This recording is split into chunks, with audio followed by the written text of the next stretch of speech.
So today I want to talk a little bit about firearms for your spouse, girlfriend, uh, wife, what have you.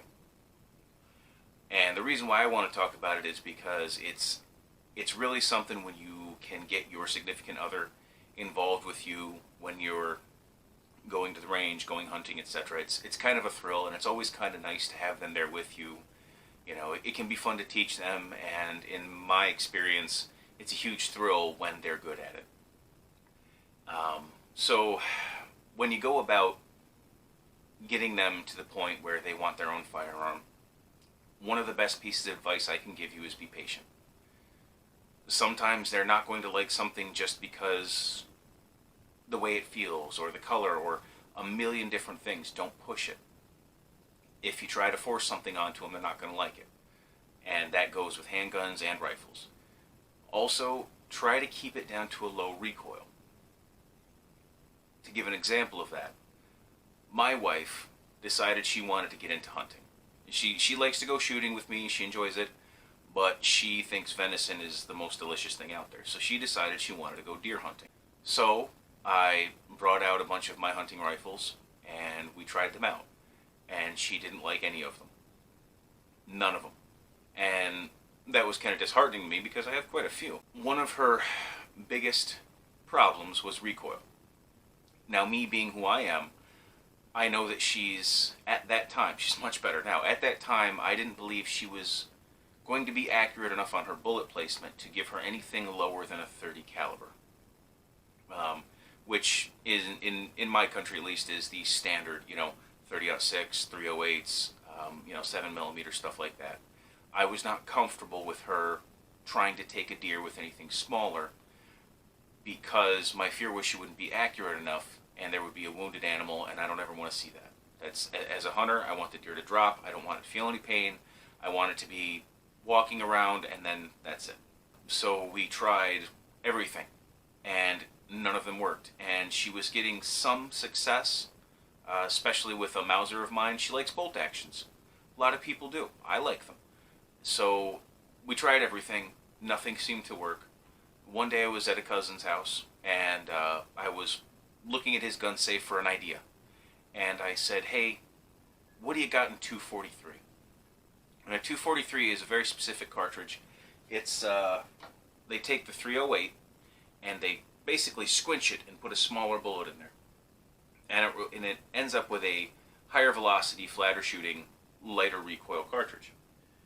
And we took this bolt action thing out, and she shot it, and she fell in love with it. I have no idea why. It just fit her. She loved it. So, now I go on the hunt. Now I have to find something she's going to like. And we tried a few different things, but that model was the one that really fit her. And when you're trying to find a firearm to fit someone, you really have to let them feel it out and tell you what feels good to them.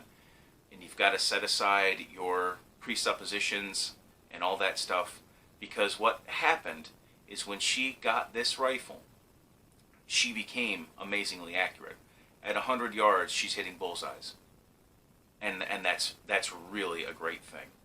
So my stupidity, basically, my presuppositions that, you have to have a larger caliber or you're not going to be able to do anything, I was wrong. And what I found was, with a manageable cartridge, she was able to outperform a lot of people and achieve amazing accuracy. So that was really the big thing, is that you've got to set aside your prejudices and see where it goes. And I'd like to show you her rifle, with her permission, of course, because I really think it's a nice hunting rifle, especially for anyone who's getting going with it, and I'll show you one of the reasons she really likes it. So this is my wife's hunting rifle. It is a Model 7 by Remington, stainless steel barrel, makes it easier to clean. It's bolt action. Everything on this is just like your typical good hunting rifle.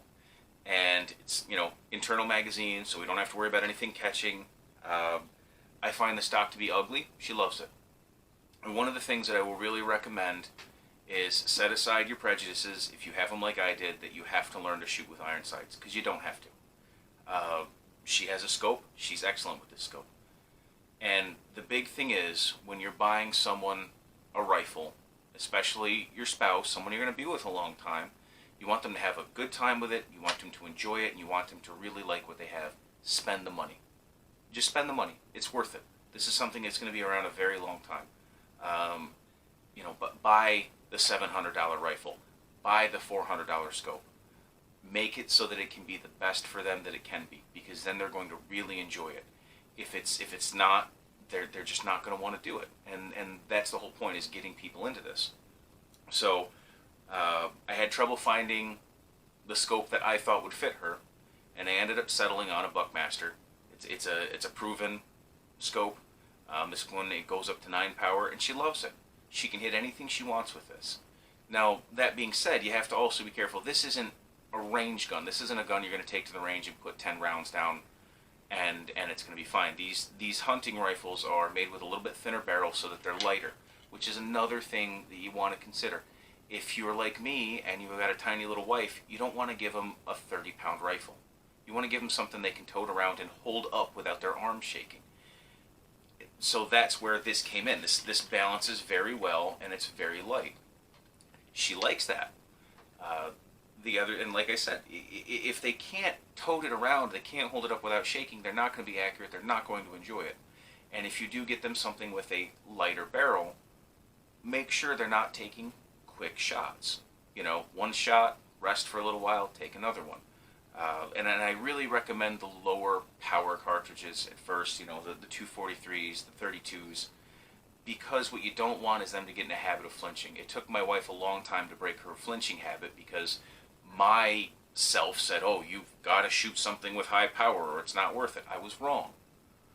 She had to break that flinching habit, and once she did, she's amazingly accurate. I would say she could probably take a woodchuck at 200 yards if she wanted to. And you don't need to go with accessories. I did get her a bipod, mostly because if she's shooting from a bench, I want her to be able to adjust it so that she could have the right height for her. And make sure you've got a nice stop on the back. This is, an inch or so of rubber. It will help with recoil mitigation.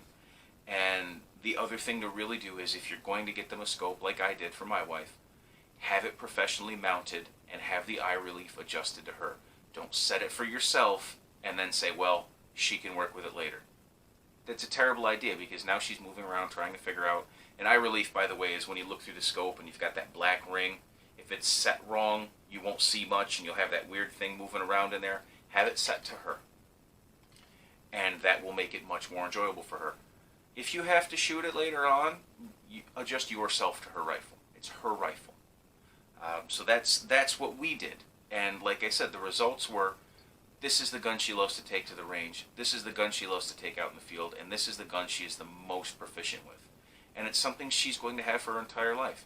And because it's in a lighter cartridge, when we're old and gray and can barely shoot anymore because we're weak and our hands have lost the feeling, she'll still be able to run around with this, because it weighs, 5 pounds or whatever this weighs, versus, my old 03A3 that weighs 10 pounds unloaded. So those are just some of the things that I found myself to be helpful, and I really recommend that you do. And I know not everybody has the money to have a scope professionally mounted and to buy a $400 scope and a $700 gun, but I would say do it. If nothing else, maybe you can get out of buying an engagement ring, because this is just as expensive. So those are some of the things to do. A sling is not the most important thing in the world, but it can be nice. That's the husky dog. Sling is not the most important thing in the world. Some people may like it. Hello, dog. Dog also likes rifles. My wife decided she's going to make her own, and she's probably going to make a nice pretty leather one with fancy designs on it, and I don't care, because the deer don't care. So that's how we ended up doing it. And like I said, my biggest problem was getting around my personal beliefs and realizing that what fits me doesn't fit everyone. And I think if you can do that with everything in life, it makes it a little easier. So I hope this helps somebody. If you have some other ideas or questions, please leave it in the comments. And thank you for listening to me ramble.